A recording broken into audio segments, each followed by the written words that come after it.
I did want to talk to you about housing. You want to water down banking regulations to lower the barriers for first home buyers seeking loans. So how, if you could make it easier, how would you do it? What barriers would you overturn?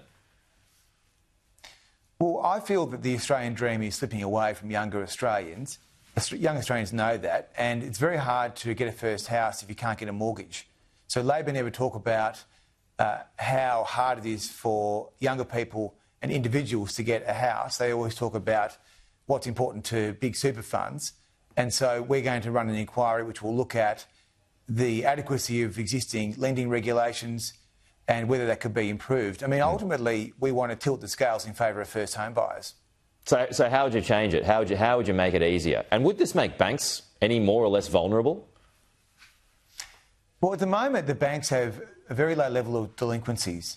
And I think that is actually a bad thing. You want to see banks being able to take some risks on first home buyers because that's how a lot of people get started.